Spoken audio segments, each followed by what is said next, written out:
Well, good afternoon, everybody. I want to thank everyone for showing up to the final training for Single District 46, Nevada, California. We've been doing this every month of the year. This is training number 12. There are about 15 of us here on this particular training. Um, and so we will have trained about 200 people this year. So it's been very successful.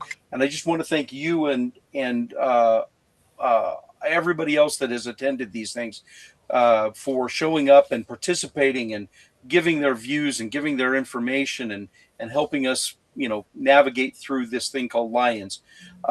Today, we are having a class on mentorship.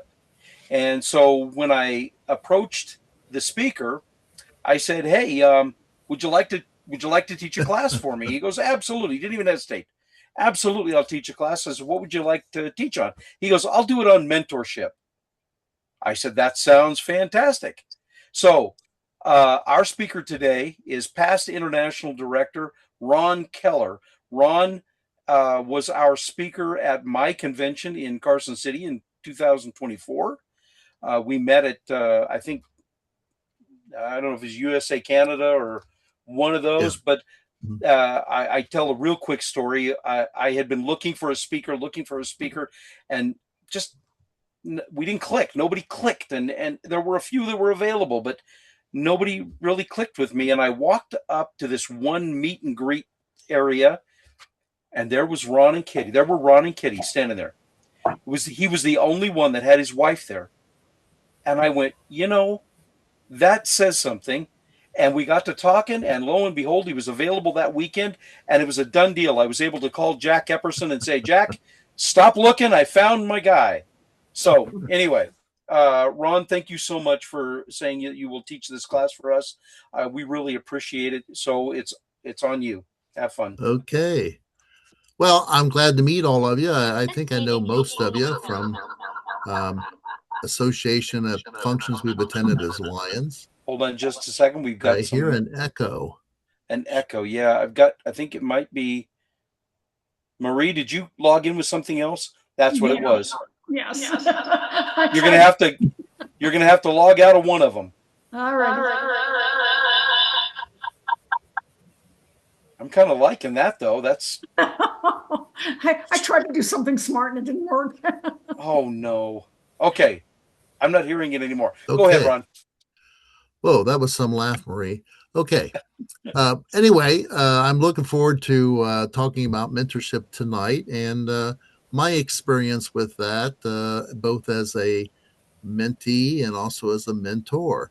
But it's probably easy to say that each one of us that's on this class tonight can recall someone who's had a significant impact on your life, whether it's a teacher, a coach, a relative, a neighbor, someone that has helped be a mentor.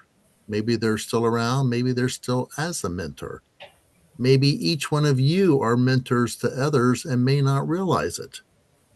I'm amazed at times when I've had people that,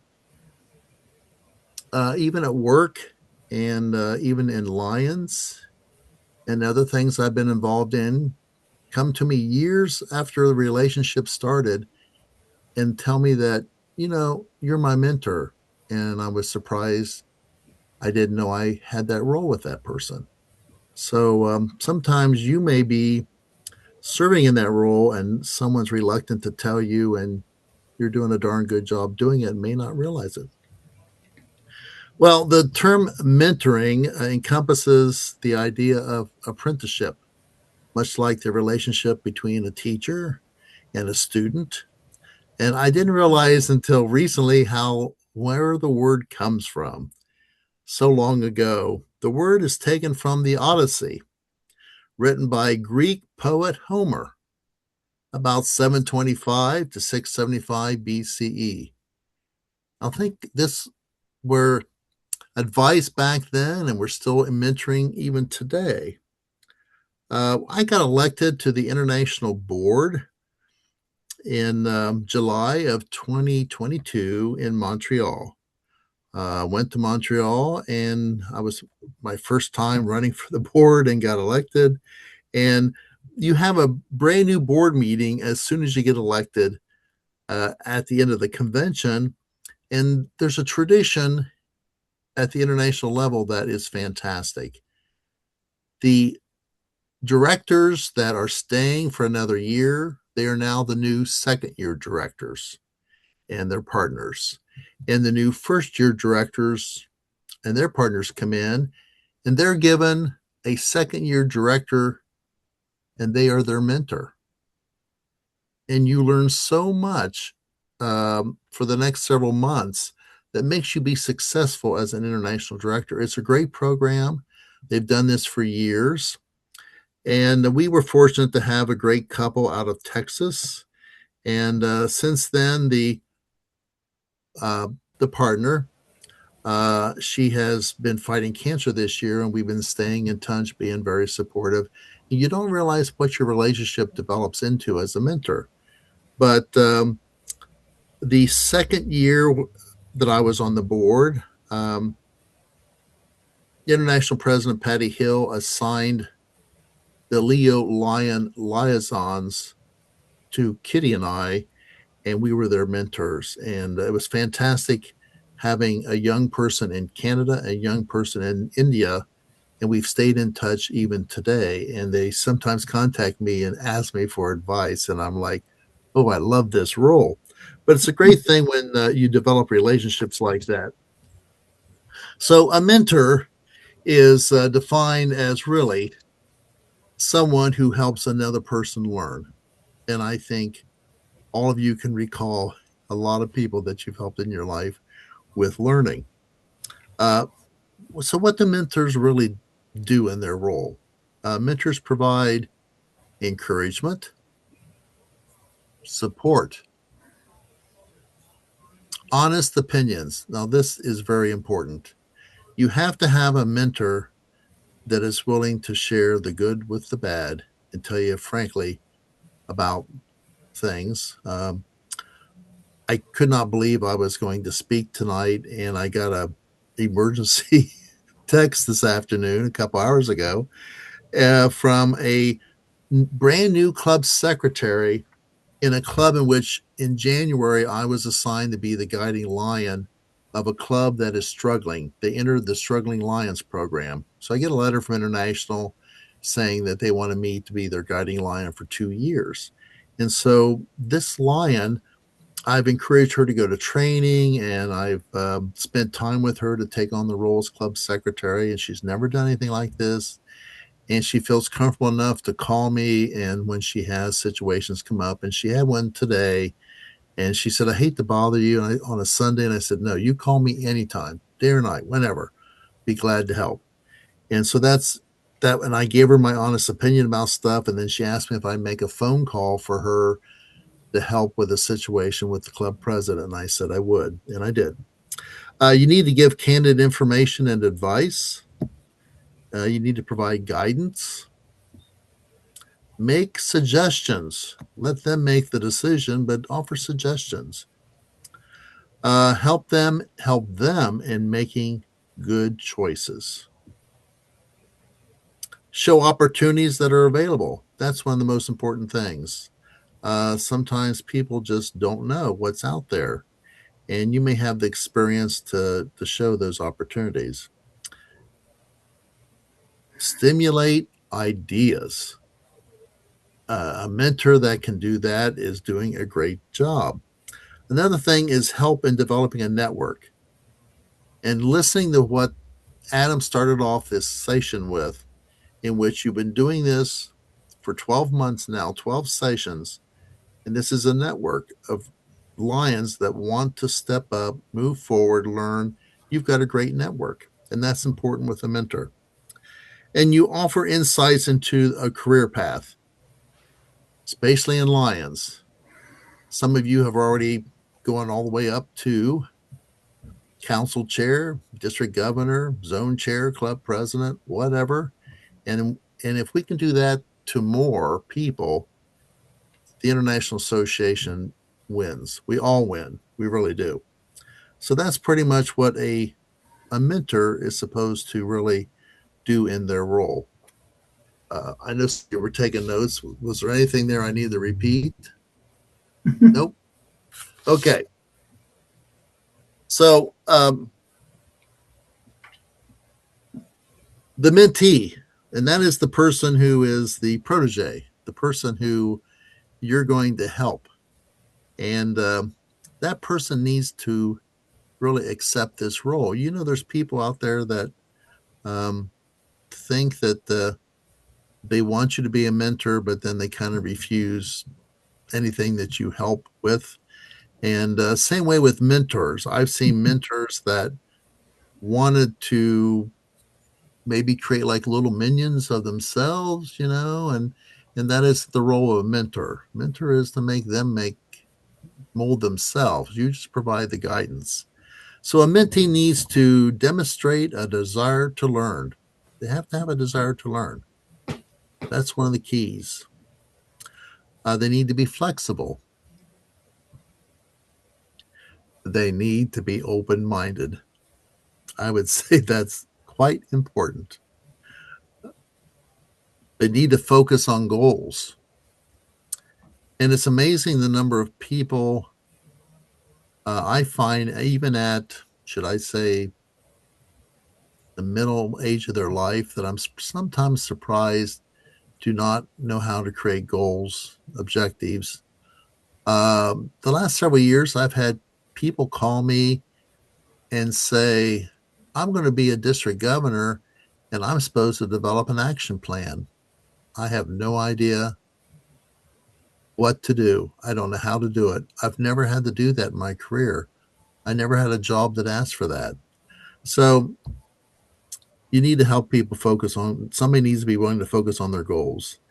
Open communications. If you're the mentee or the mentor, you need to have open communications both ways. Very key. You need to take responsibility for your own development.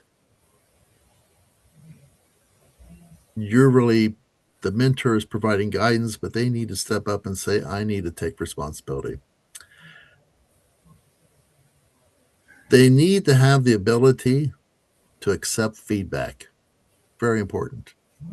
Some people don't take it too well, but a person who is going to be mentoring to someone else, the person you're mentoring to needs to accept feedback. They need to look at situations at other perspectives. Okay. They must be willing to try new things. As we all know in Lions, that's one of the biggest hurdles there is. Too many times I'm constantly speaking to past district governor groups and associations, and a lot of the past district governors, Lions is an organization that changes every year. It's in transition all the time. And when someone makes a comment, well, this is the way it has to be done, or this is the way, yeah, maybe that's the way you did it 10 years ago, 20, 30, or 40, but that's not the way the Lions are today. It's a totally different organization. So must be willing to try new things. And the last thing I'd say is a sincere interest in developing as a Lion. And that person should be willing to say, boy, I want to have a passion of being a Lion, and what can I do to learn all these things and move forward? I'll share a couple stories if you're okay with this. I was 24 years old, had already graduated from Ohio University, was working at the for the Speaker of the House of Representatives for the Ohio General Assembly, and I had someone in my hometown where I live, a town of just 1,000 people, asked me to join the Lions Club. Can you come to a meeting with me and see if you'd be interested in this? So I went to the Lions meeting, and Adam will like this comment. They were a club of 60 and 70-year-old men. They were the business and leaders and farmers of the community, and about everybody in the club smoked a cigar. You liked that? I knew you'd like that. Good group of guys. Yeah.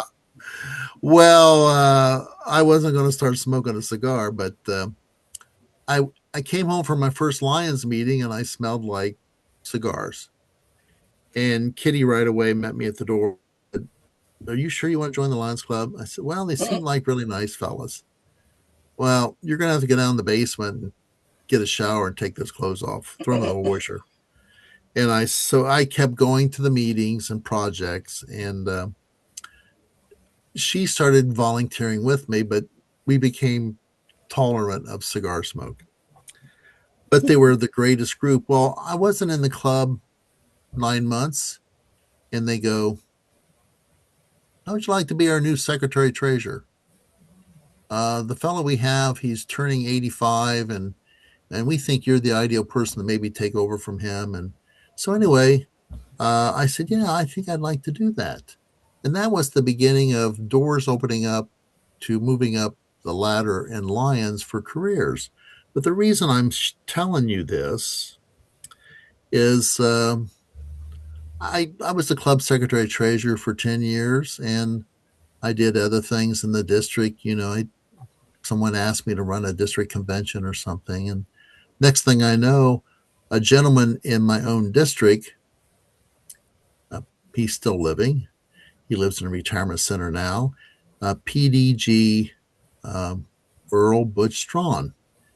He spent his career being a safety service director for the city of Lancaster, Ohio. But he was one of those people that early on I'd be at zone meetings or at a convention or a leadership training school, and he'd come up and say, I think you need to look to the future as to what you can do down the road. And it wasn't any time within a few years. He would call me, we'd be places, he would give me advice.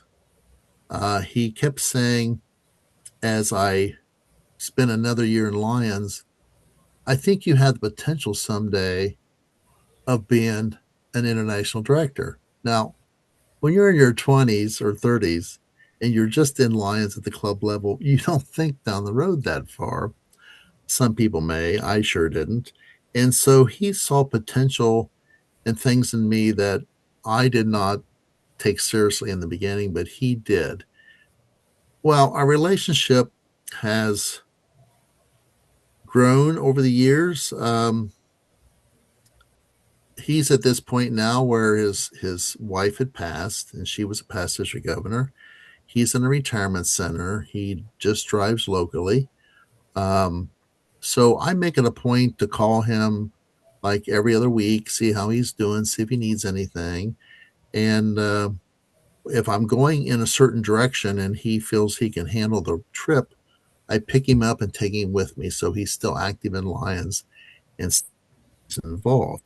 But as we drive, he's still giving me advice as a mentor. And I'm so appreciative of that because the role hasn't changed. And I love the fact that this mentor mentee relationship has now been going on for 45 years. And I'm so appreciative of that. So, but since that, because of the relationship that he and I had, um, I felt I was able to be a good mentor to other people along the way. So, um, I have different people that in the US or Canada and that I've stayed in contact regularly that contact me on a every once in a while when there's an issue comes up or needs advice or something. And I feel very good about the fact that they look at me as a mentor. And sometimes you are like, oh, I didn't know I could help somebody like that.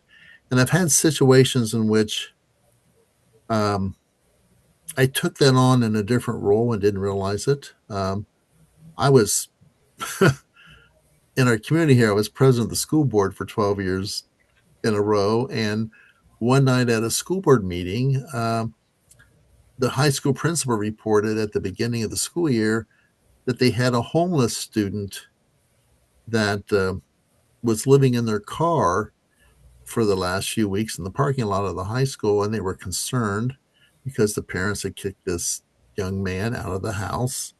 And so the cooks were taking meals out and giving him food to live on the weekend. And so I asked the principal to come up and tell me what his name was in my ear at the head table. And he came up and I said, would you go out in the parking lot and tell that young man to drive to our house and knock on the door and tell my wife that he's going to move in with us?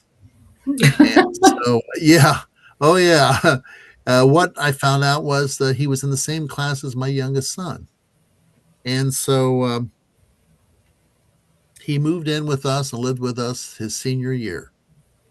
And we did have some rough patches. He thought he could come and go and do whatever he wanted. We were more hands-on parents that kind of watched closer. And so we kind of was effective with his life, we thought, and turned things around. And we went over after a month of him living with us and went to his parents and tried to see if they at least talk to him, and they kicked us out the front door of the house and told us never to come back. So the reason I'm telling you this story is he's now 39 years old.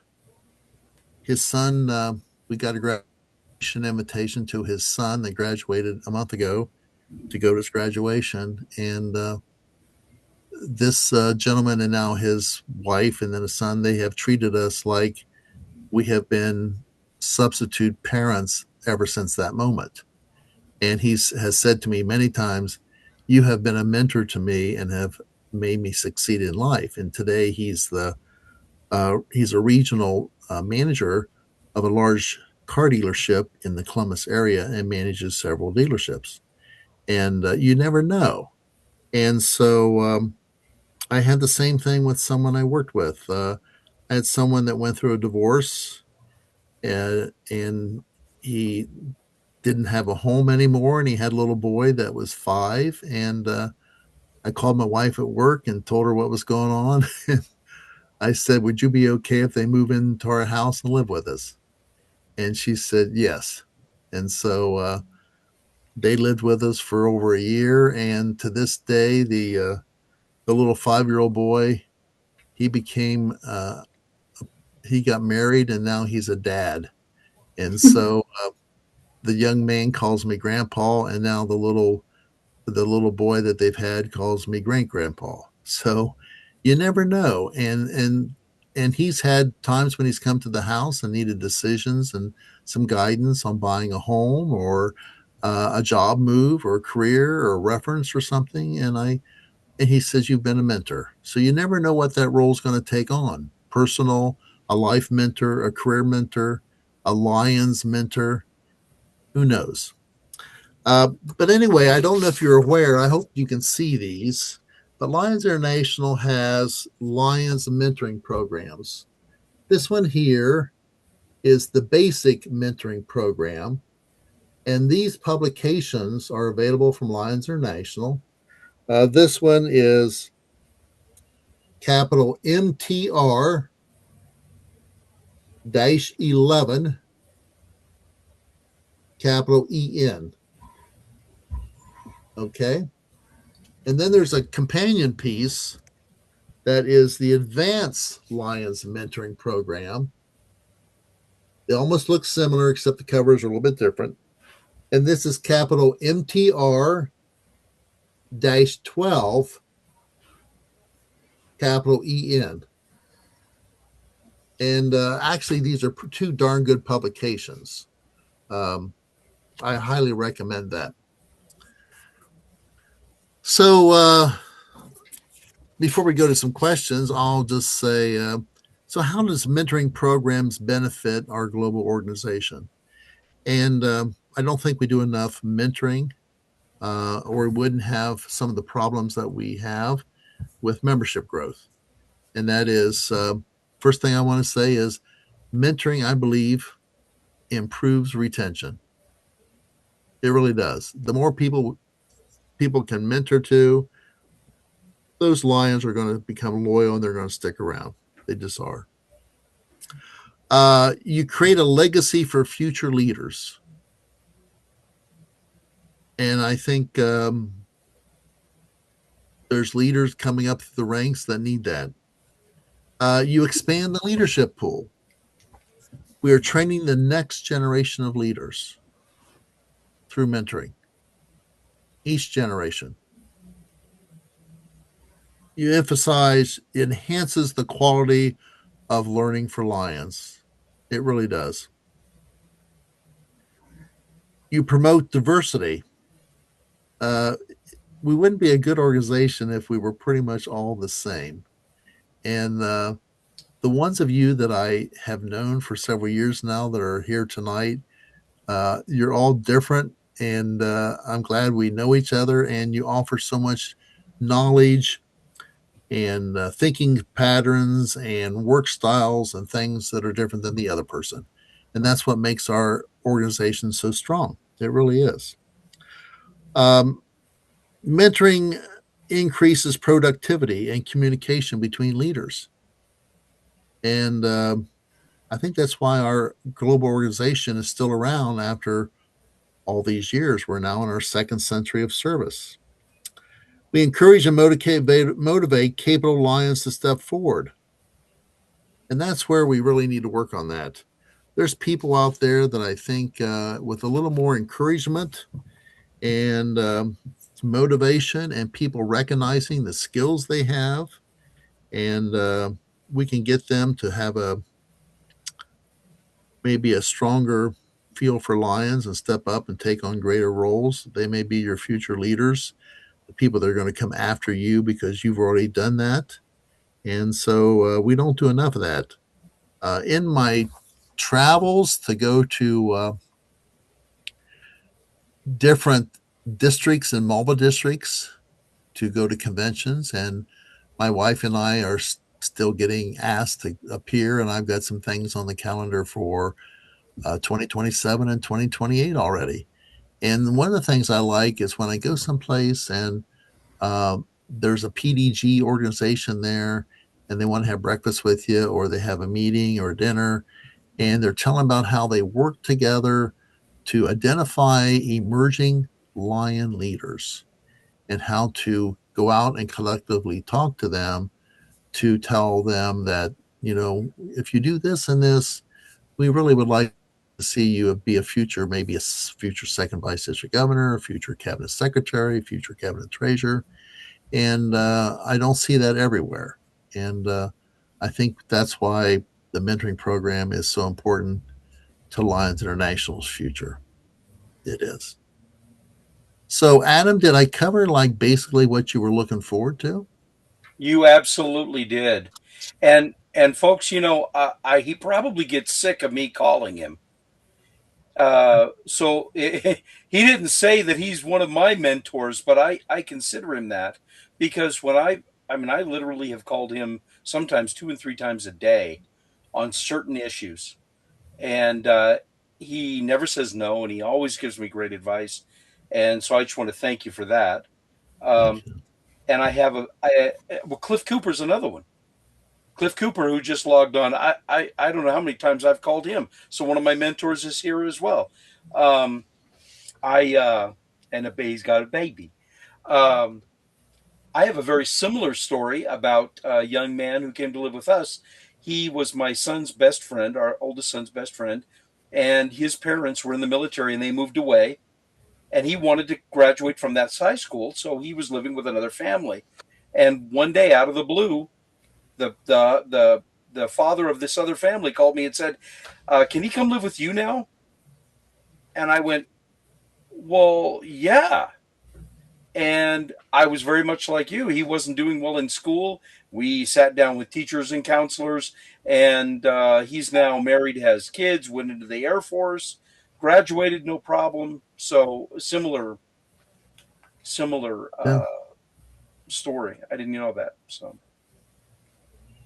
well, folks, don't be shy. What do you think? I mean, do you have in your clubs? Do you have a mentor program, a formalized mentorship program? Is it not formalized, but it happens? Does it not happen at all? Hmm. Hey, Adam, Yeah. I'd like to ask Ron, one topic that isn't discussed very often, and maybe they should change the name, is being a sponsor of a new member. Because the sponsor really should be, in most cases, the mentor of the new member.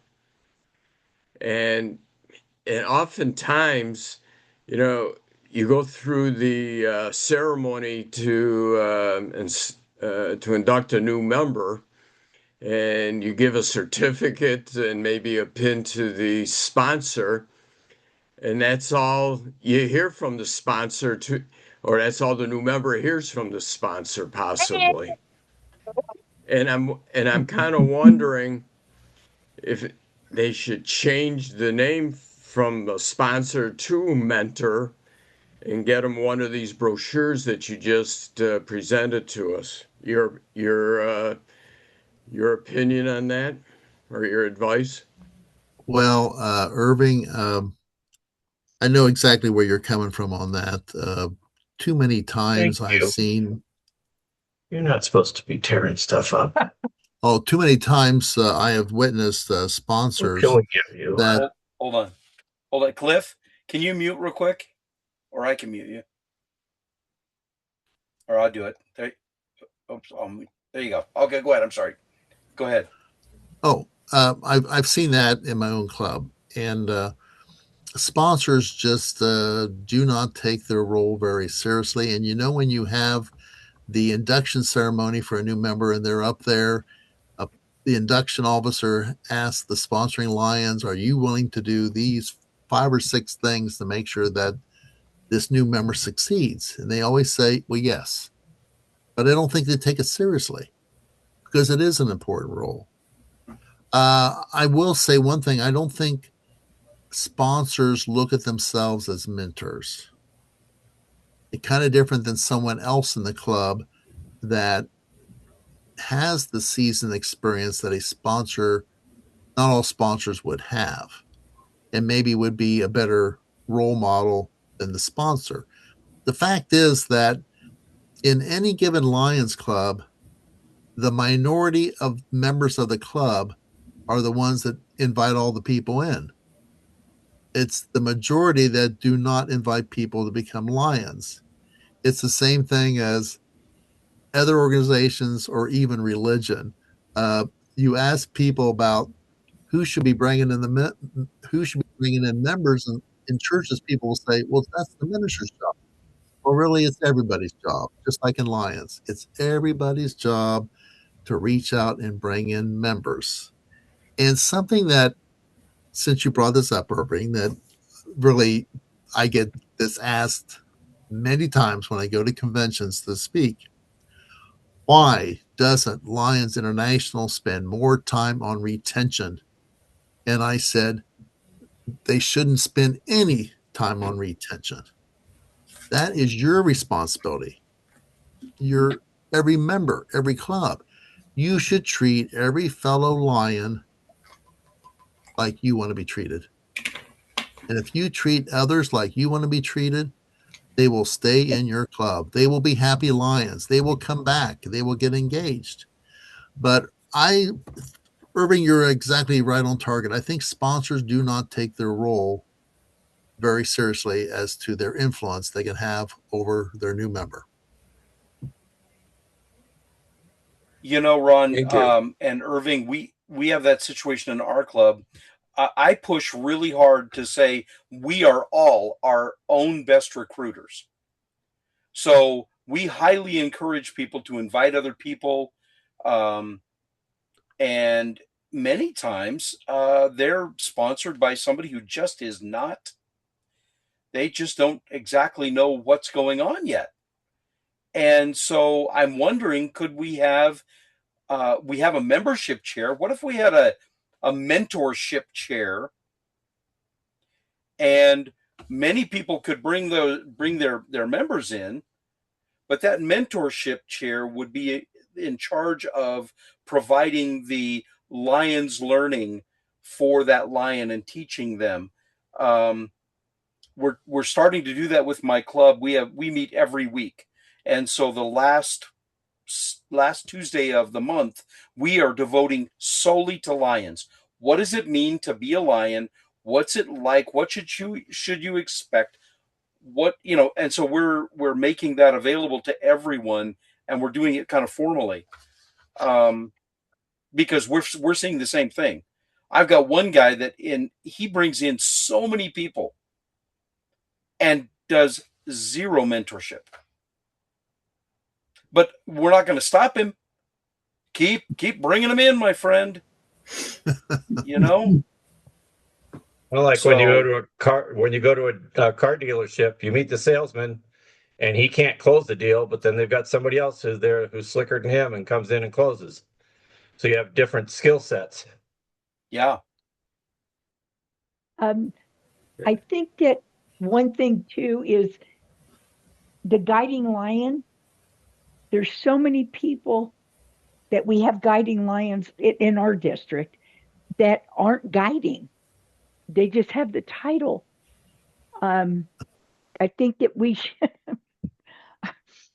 I think that, that's something that we need to work on in our district.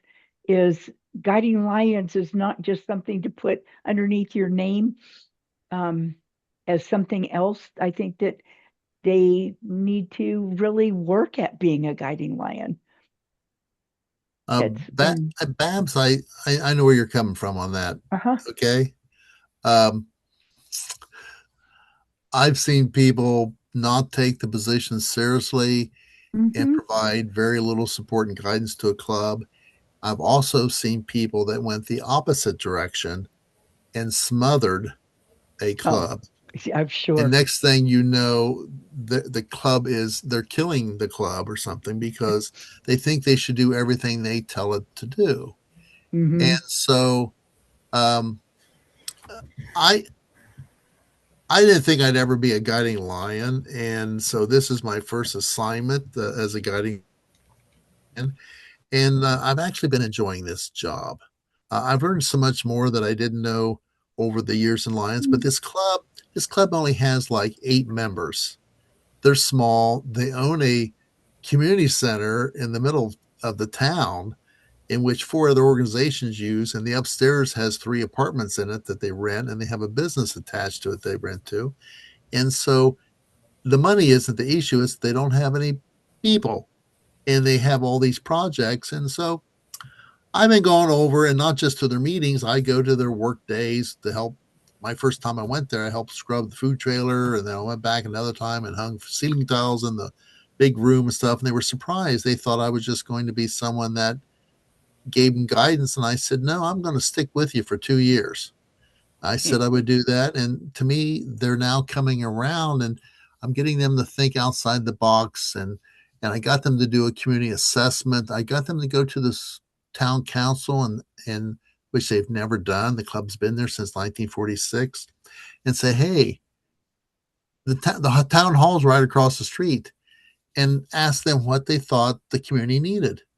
And I've got them going to the school board meeting in another month or so to ask what the schools need. And so I think guiding lions can be, if we find the right people to take on those responsibilities, can really make a big difference. But Babs, you're absolutely right. Not everybody takes that job seriously. Right. Kathy? You have your hand up. Yeah. Hi. I really didn't understand it until just 2 years ago when I was asked to be guiding lions to Los Protos. And it is a journey. And I don't know who said it right. We're not there to tell them what to do. We're there to help guide them, and help them make good choices. And I, like you, have gone to different things that they are doing and helping support them to get stronger. And I don't know about you. I don't think I'll stop going to their meetings or going to their projects. Well, Kathy, I know where you're coming from. They meet the 2nd and 4th Thursday of every month, which is the exact same day and time as my own club. So my club is telling me, my club is saying, boy, Ron, we never see anymore, but I make sure I go to our club's projects and the board meeting. And so it does work. But the members of this club, I've really gotten so that I'm like, I like going over here. I enjoy the camaraderie with all of them, the friendships I developed. And they're already saying, oh, in another year and a half, you're not just going to cold turkey and leave. I said, no. I said, I'll be back. But I know where you're coming from, Kathy. And it is a relationship that you develop. And I told Kitty, I said, I think after this club is done with me, if another club wants me to take on that role, I'd be glad to do it. I really would. Nice. You get to meet a lot more. You get to truly meet them, which is neat. Yes. You know, one thing I love about this club, our club does not sing. We're not singers. Okay. And so this club here, they get out a songbook and they sing at the meetings. And I didn't realize that there were so many verses to the song "She's Coming Around the Mountain." Oh, okay. They sing all the verses.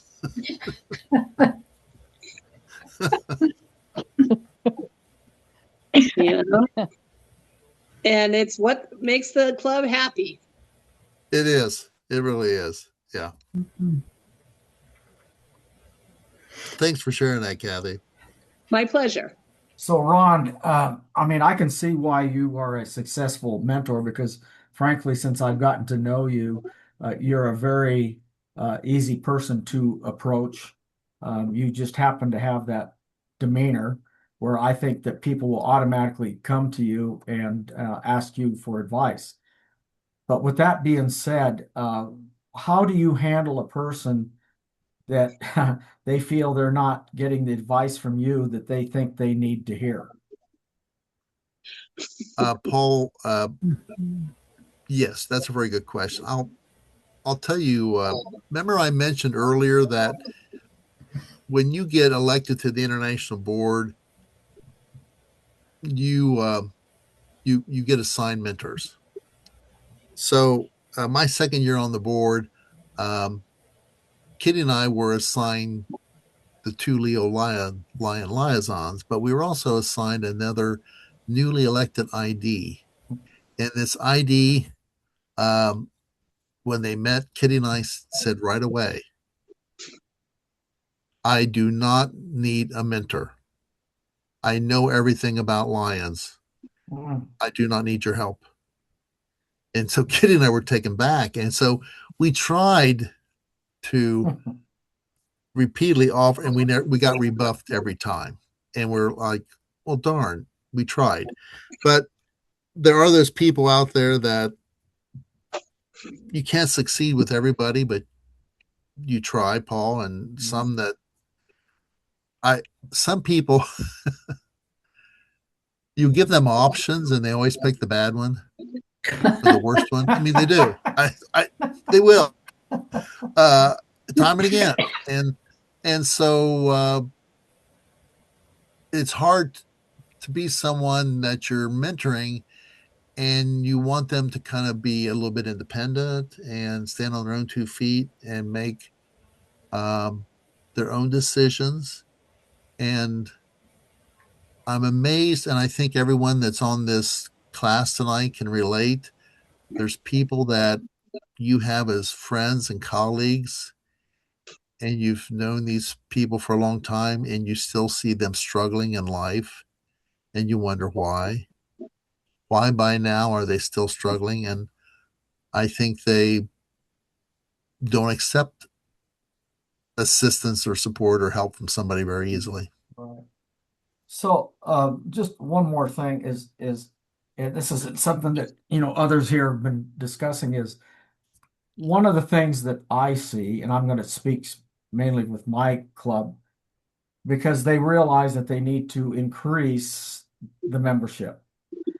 And they go, oh, we're losing members. We need to increase membership, but they don't know where to start or if to start or how to start. Or if somebody came up to them and said, so tell me about lions. I mean, they get this look on their face. And I think that type of an attitude sometimes even spills over into the what the sponsor doesn't do as far as bringing in a new member and mentoring them. I think that sometimes they are afraid. I think they don't want to give the appearance that they're acting like, oh, I'm better than you, or just afraid to give that information. I mean, I've seen it happen, trying to get them to loosen up and give information to, especially to new lions coming in that very much need to know what a lion is.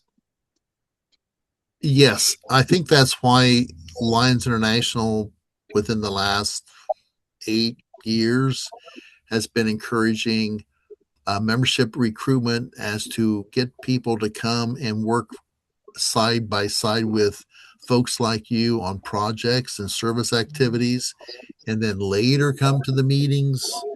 And I know my own club. I'm in a club. Our town is got one traffic light and one of everything. And the school district K through 12 is 455 kids, and we have a Lions Club of 114. And it's the biggest organization in town. People want to belong. They want to be part of it because we're always out doing things. But there are some people that cannot give a good sales pitch or an invitation to come to a Lions meeting. And if new people come in, sometimes they do turn people off. I mean, we got a couple members that we have a 120 acre fairgrounds that we have in our town that's owned by the Lions, and we have some members that think new members should come in and be on the mowing crew all year, and that's a turnoff. I mean, it is. Right. And so what we've done over the years is try to be creative to meet the needs of the new people coming in. We had 3 months ago, we had a gal. She was 25 years old. She bought a house in Millersport on Buckeye Lake, and she is with the Fairfield County Convention and Visitors Bureau, and she wanted to join our Lions Club. And so she couldn't come to our club when we met to be inducted. So at our board meeting, the board said, well, let's take our induction ceremony to her. We'll go to her work.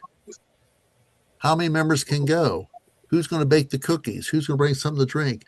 We'll have it there, and we'll do the ceremony there. And so then we've had a couple that owned the pizza shop in town, and they couldn't come because they were running their pizza shop. So we all went down to the pizza shop and brought them into the club at the pizza place. And so, yeah, it's unconventional, a little bit out of the box. We've had some college kids join, but our average age of our club is probably in the 50s. It's changed dramatically because we just got new officers in that said, hey, let's shake it up and do things differently. But traditional clubs, I think, Paul, can be a turnoff to people that are younger, really.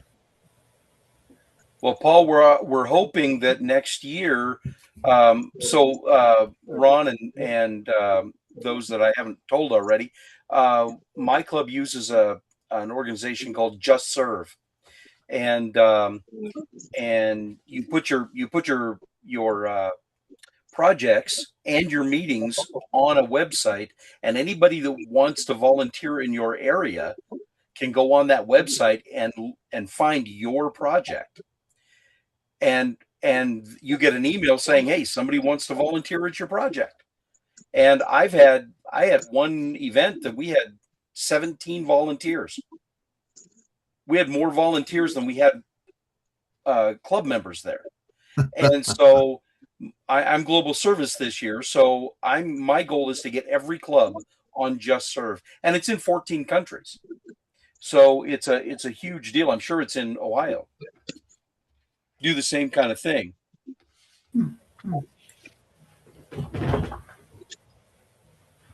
Anything else, you guys? Any other questions? Is Cliff still on here? Cliff, well, did he leave? Darlene is on here. I think Cliff is. No, he's here. Hold on. Delene's there too. Hello, Delene. Yes. Hi. Oh, I thought I'd get a tough question from those two. Yeah, I got a question for you. How's the prep for the corn festival going? Oh, hey, very good. We announced our entertainment lineup on July 5th because, and then everything that's printed has already got the new entertainment in it, so it all goes out. But you'll see it on the website. But we're going to be ready. We've got a lot of new construction going on this year, and sweet corn is planted and growing. And we're actually there's some places in Ohio on sweet corn. So thanks for asking, Cliff. Yeah. Weather didn't have any effect on you this year? No. Oh, good. No. Okay. Well, before we end this thing, I need to ask Laura, where are you from? What club? Oh, you are muted.